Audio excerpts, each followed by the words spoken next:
With quality brand name products at affordable wholesale prices, Cash and Carry is the perfect place to shop. Whether shopping for individual, business, churches, or more, Cash and Carry is sure to meet your needs. Cash and Carry of Cookeville, 931-528-8050.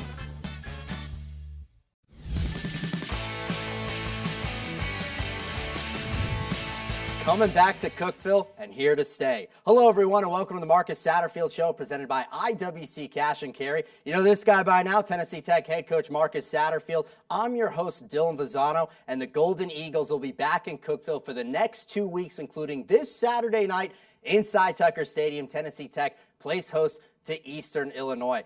Well, Coach, you look at the game last week against Jacksonville State, obviously one of the better teams in FCS and in the OVC, a 40-21 loss. And in that game, it seems like you'd have to play a near flawless game and limit mistakes to beat Jacksonville State. I'll agree to a certain point.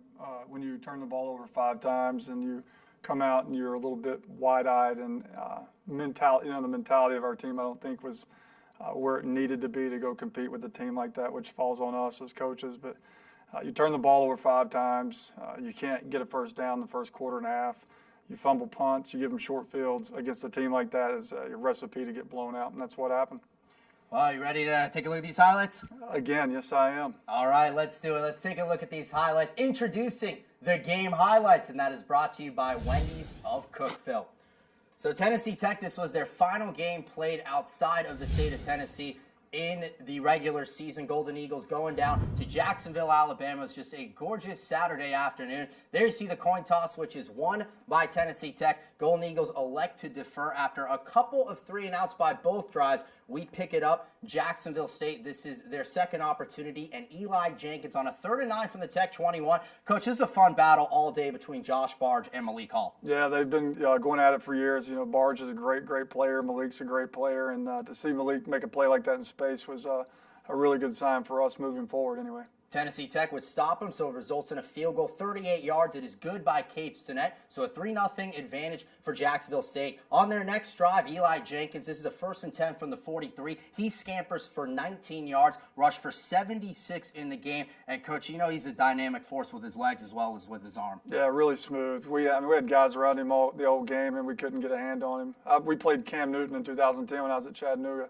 And this is what it looked like whenever Cam played us. So we just couldn't tackle him. 4 plays later on that drive, a 2nd and 7. He goes 16 yards for another first down, gets it to 1st and goal at the Tennessee Tech 7-yard line. And Rock Thomas, a junior running back, injured earlier in the game, so they hand it off to Josh Clemens, who takes it 7 yards in for the score, and Jacksonville State will take a 10-0 lead early, Coach. Yeah, I was really excited. At Temple, I recruited that kid, and we turned him down. The whole game I was thinking, you know what, I wish we would have taken that kid because I don't like trying to tackle him. A big kid, makes great runs in space. I mean, he's a load, man. After 3-and-out, you see him once again. He takes that 26 yards. That was the 3rd play of that drive. He had 24 carries in the contest for 110 yards, and 3 touchdowns came into the game with 24 total yards. So Jacksonville State, at 24 carries, I should say, in the season. Jacksonville State takes a 17-0 advantage. Looks like Tennessee Tech is going to get the football back early in the second quarter. A punt by Dean Kelly. Dantes Bird goes to field it, but there is Selwyn Tolbert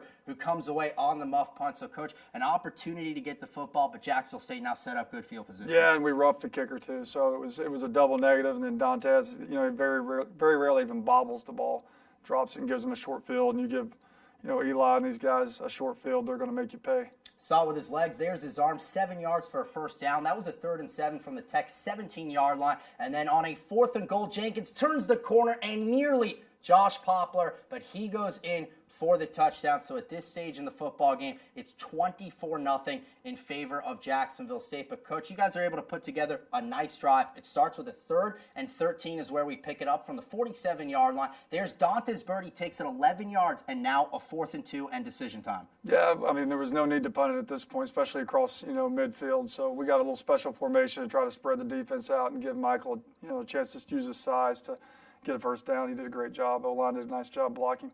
Uses his size to get that first down. Then a few plays later, Dantes Bird, one of his 7 game-high catches in the contest. That's another Golden Eagle first down, so Tennessee Tech continues to move the football. 2nd and 8 from the Jacksonville State 14. One of the heroes from the game against Eastern Kentucky. There's Alex Carling, the sophomore tight end, brings it all the way down to the 4-yard line, and then Coach Birdsong will do it himself. Touchdown, Tennessee Tech. Yeah, I got in a little dime formation there and forced their defensive end to choose if he's going to take that ball carrier or the quarterback. Mike made a great read. The line blocked it really nicely. The receivers out on the perimeter. So to get that touchdown going in before the half was huge for us, just to slow the momentum and get something, feeling good inside.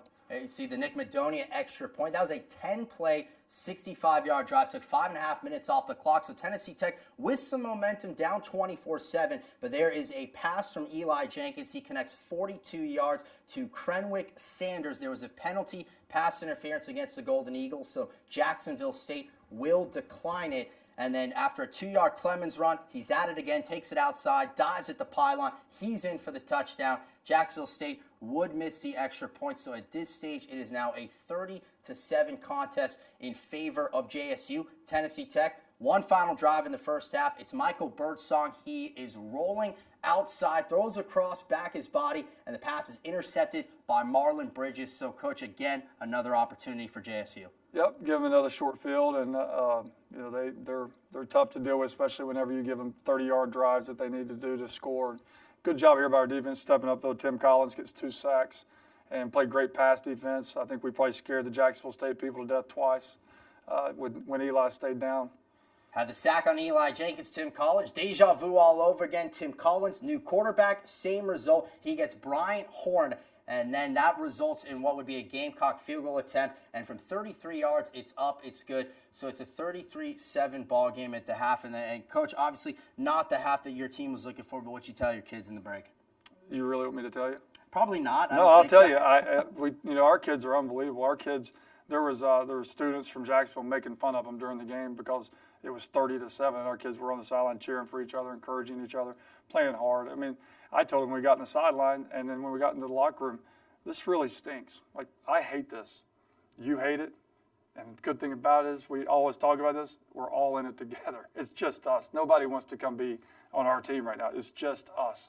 So you need to decide, are you going to go out here and fight for each other and try to make it a game and compete and lay it on the line for your teammates, or are you just going to feel sorry for yourself? Because we don't like it, you don't like it, but the only people that can do anything about it and the only people that really care how we feel right now is in this room. And I thought they responded really nicely in the second half and at least competed till the very end, which is all I ever asked them to do. Very proud of them for that. And you'll see some of that fight, some of the way that the Golden Eagles competed. Let's pick it up in the second half. Third quarter, Tennessee Tech down 33-7 after the Golden Eagles, their first drive, an interception. Here's a 3rd down and goal. Eli Jenkins, and this knocked him out of the football game. A sack, Devin Sullivan, a fumble. It was recovered by Jacksonville State. That was the last time that Eli Jenkins played in that contest. Gamecocks would go on to miss a field goal on the very next play. So it's 33-7, and Coach, Tennessee Tech will get the football back, putting together a nice drive. Yes, and we just tried to piece it together. We got the run game going a little bit better here in the second half, and anytime we can run the ball a little bit and take the pressure off Mike, that makes our game plan a lot easier. Edie Thainrat to the right side, 12 yards, his longest carry of the afternoon. Then Thainrat, a few plays later, he goes left side. That's 11 yards down to the Tennessee Tech 45-yard line. Golden Eagles, a few plays later on a 4th and 2. It's Thainrat once again, and Coach able to convert on 3rd down with a perfect 3-for-3 clip. Yeah, and there was not a lot of running room there. There's some big guys. Again, you can see their guys are a little testy, but our guys responded with class, which I was proud of them.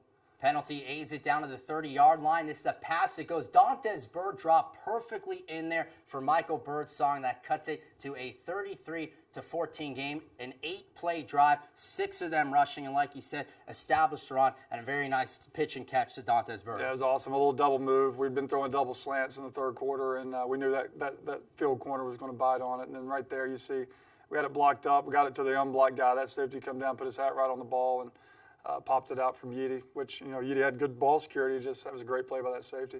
Play which was made, which gives it right back to Jacksonville State. The ensuing play, 31 yards out. That's the backup Brian Horn. He will connect with Shaq Davidson.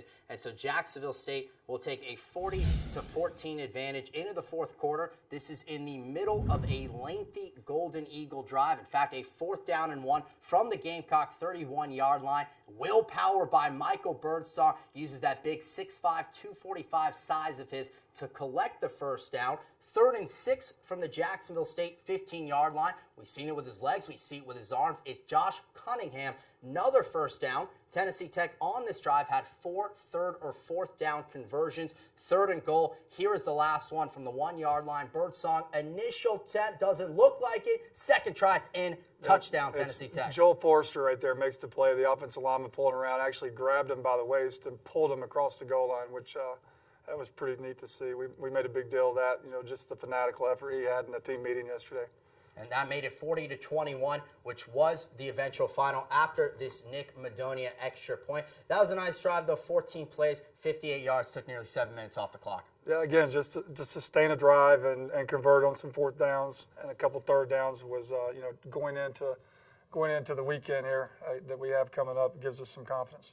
Look at the numbers in the game with Tennessee Tech. The 40-21 loss. Michael Birdsong, 19-32, 167 yards and a touchdown. Edie Thainrat, 11 carries for 52 yards. And then Dantes Bird, another nice afternoon. He had 7 catches for over 100 yards against Eastern Kentucky. In this game, 7 grabs, 75 yards, and a touchdown. And so, Coach, 2-2 now in the league, but play rest of the games in the regular season in the state of Tennessee and a couple of home games upcoming.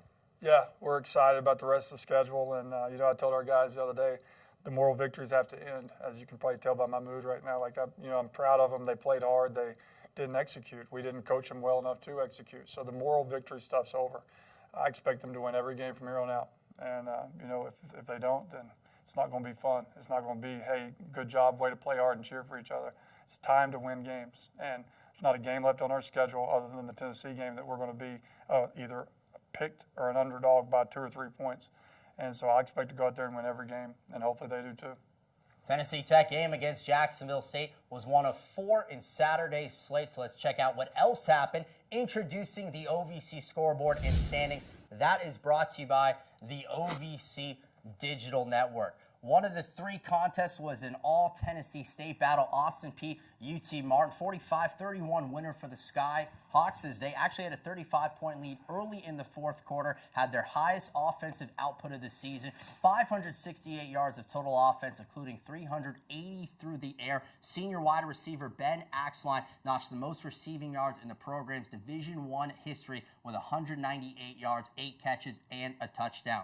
Eastern Kentucky, a bounce-back win after losing to Tennessee Tech the previous week, 31-16, handing Southeast Missouri their first loss in conference play behind 527 yards of total offense. Senior quarterback Benny Coney had his second consecutive 300-yard passing performance, 337 yards, 4 touchdowns. Devin Borders, his second straight 100-yard receiving game. And then a great battle. EIU and Tennessee State won 35-34 by the Panthers, a nationally ranked battle. You look at the standings right now, of course, Jacksonville State, their first game, so they sit atop 1-0, and then a log jam of teams, Coach, with 2 wins. Right, but we're still right in the middle of it. We just have to keep going 1-0 each week and keep building wins and keep the number on the left growing and keep the number on the right exactly where it is at 2 and see what happens at the end of the year. We're just getting underway here on the Marcus Satterfield Show. We've got much more to come. We're going to roll through a number of segments, get to know some Golden Eagles and some coaching staff members as well. So don't go anywhere, right here on the Marcus Satterfield Show.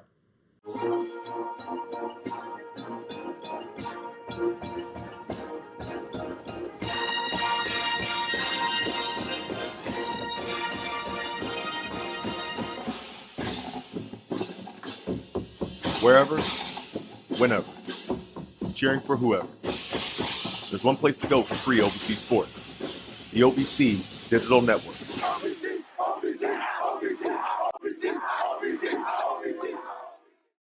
Back here on the Marcus Satterfield Show, presented by IWC Cash and Carry. Time to get to know another Golden Eagle. He was the hero in Tennessee Tech's last home game, Alex Carling, who scored the game-winning touchdown in overtime. So let's get to know his story. He is a sophomore tight end Introducing the player profile, that is brought to you by TTUsports.com.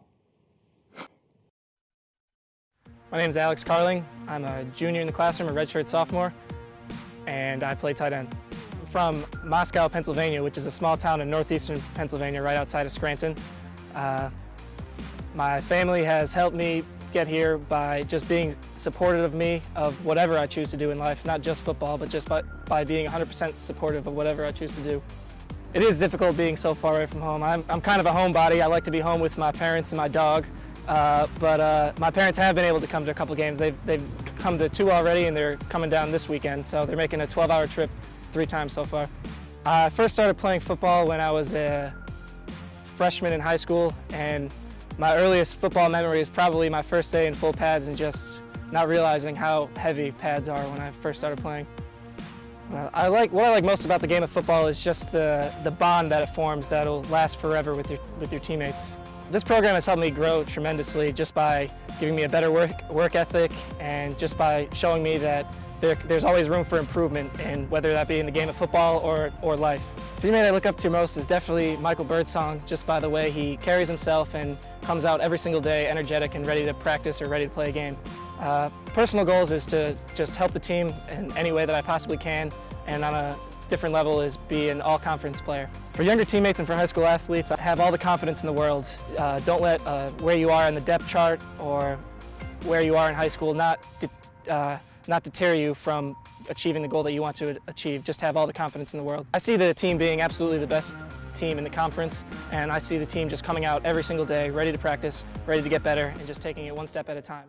Well-spoken young man, Alex Carling, and Coach, I know you had the opportunity to coach him over at Temple. Yeah, he was, he was one of the hardest working kids we had up in Philadelphia, and there was a log jam at tight end. I think, Temple brought in a transfer from Miami, and they had like 6 or 7 big old tight ends, and Coach Rule loved the kid and said, hey, I want this kid to have a chance to play a lot of football. He belongs with you. You know who he is.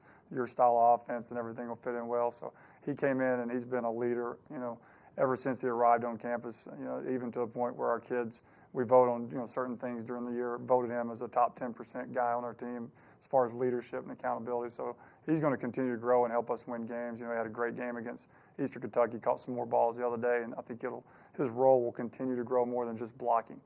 Well, we'll shift now from the offensive side of the ball to the defensive side of the ball and take you inside a Tennessee Tech practice with the assistant head coach and defensive coordinator, Sean Quinn. So presenting Mic'd Up, and that is brought to you by Pepsi.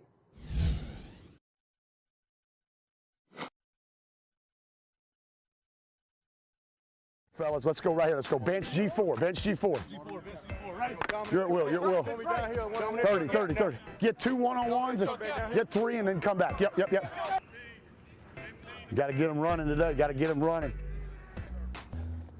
Straining with the arm violence. We got a little package for you, okay, that we're going to put in tomorrow where we let you go cover a slot man-to-man because you do a great job of that, okay? Because you can run. We don't have anybody quite as ugly as you, but as nearly as fast. Okay? All right, you know what I'm saying? Can you handle that?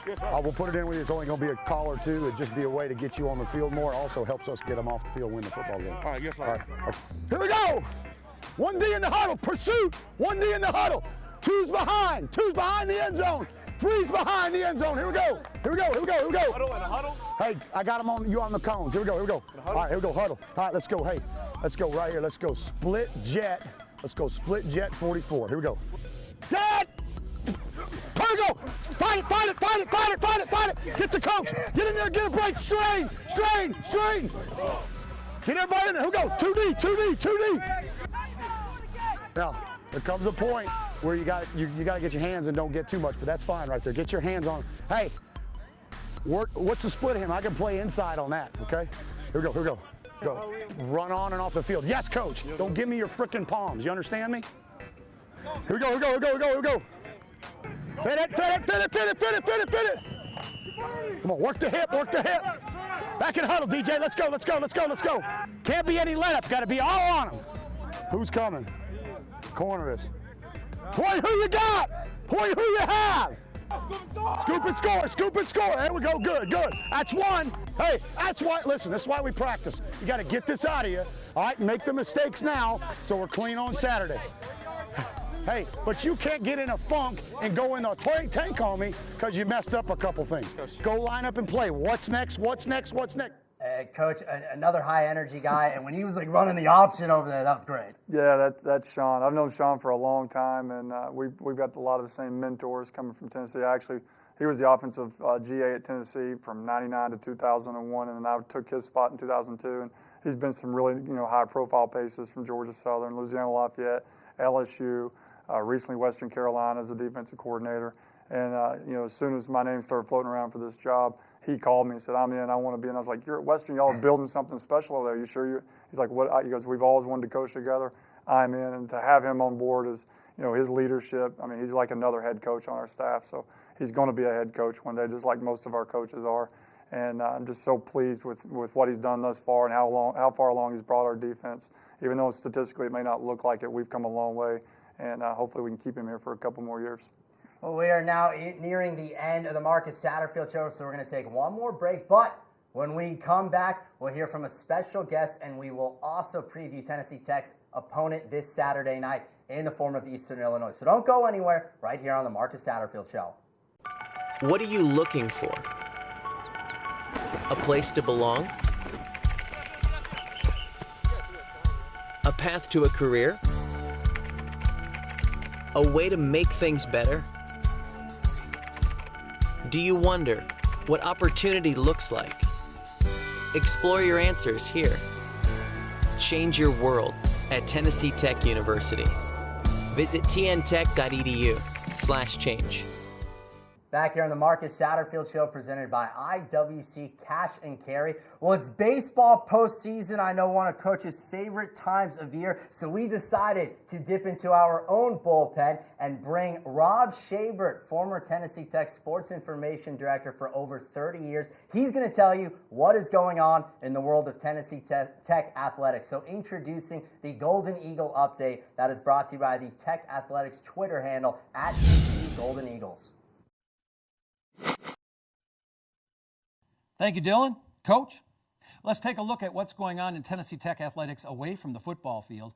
The Tech volleyball team split 2 matches last week. They dropped their midweek match to Jacksonville State 3-1, but they battled back to win over UT Martin on the weekend 3-1. It was Sharon Anderson who led the team in those 2 matches. She was named the OVC Setter of the Week after scoring a double-double in each of those matches. The Tech volleyball team will be on the road for a couple of contests this coming Friday and Saturday. In soccer, Coach Steve Springthorpe's team finished up its lengthiest road stretch of the year, and they're still right in the thick of the race for an OVC championship. During the middle of the week, they dropped a tough 1-0 contest at Murray State. And then on the weekend, they battled Austin Peay to a 0-0 draw through 2 overtimes. Goalkeeper Kari Nerdeman is sensational. She leads the Ohio Valley Conference, ranks first in the league in both most saves and highest save percentage. The soccer team will be at home on Friday against Southeast Missouri. If you'd like to go out and watch them, they'll be on the road then on Sunday. In tennis, Eduardo Mena, who is ranked 93rd in the country, played in Tulsa in the ITA All-American Championships. He split matches, beating a player from Tulsa before falling to a player from TCU. The cross-country team was off this past weekend. They'll be right back on the course this coming weekend at the Crimson Classic in Tuscaloosa.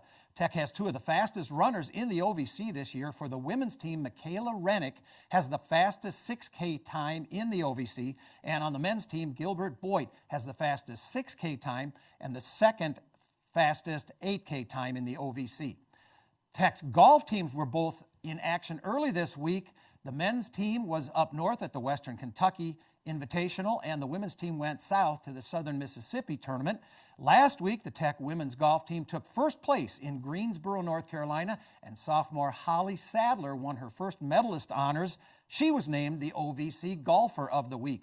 And finally, can you believe it is only a month until the first basketball games? Both Tech men's and women's basketball teams officially got their practices underway. Season tickets are on sale right now, and you don't want to miss any of the action this year in Eblin Center. And Dylan, Coach, this will be the first time in 35 years without me. But you know what? I think they're going to do just fine without me. back to you. Oh, just electric. Rob Schabert back, 35 years, legend of the game. He is a natural. I'm glad that I ran him out of his job. Like, I'd have liked to at least had one season with him. But you know, a class act, really, really, really good at everything he does. And to do that from memory was amazing.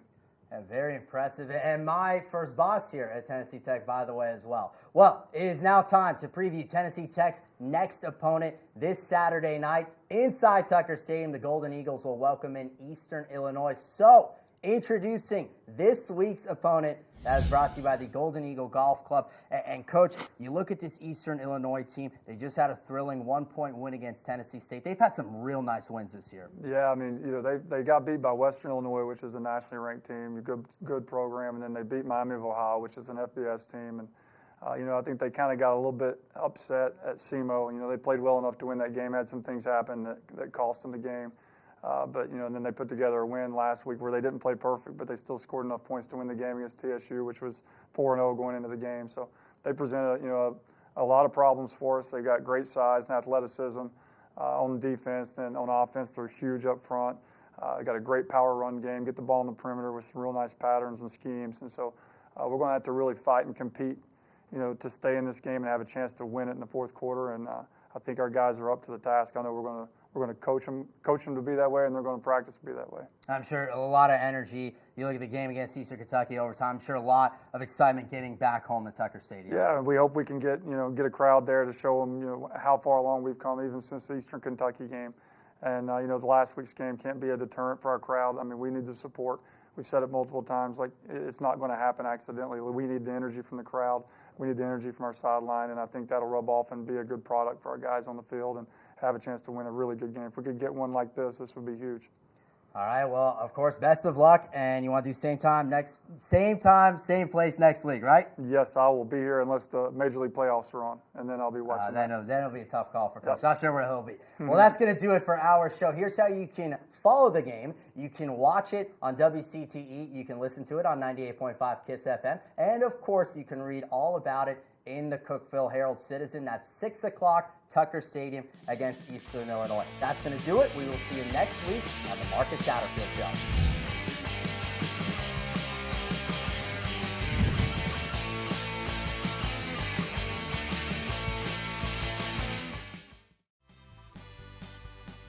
With quality brand name products at affordable wholesale prices, Cash and Carry is the perfect place to shop. Whether shopping for individual, business, churches, or more, Cash and Carry is sure to meet your needs.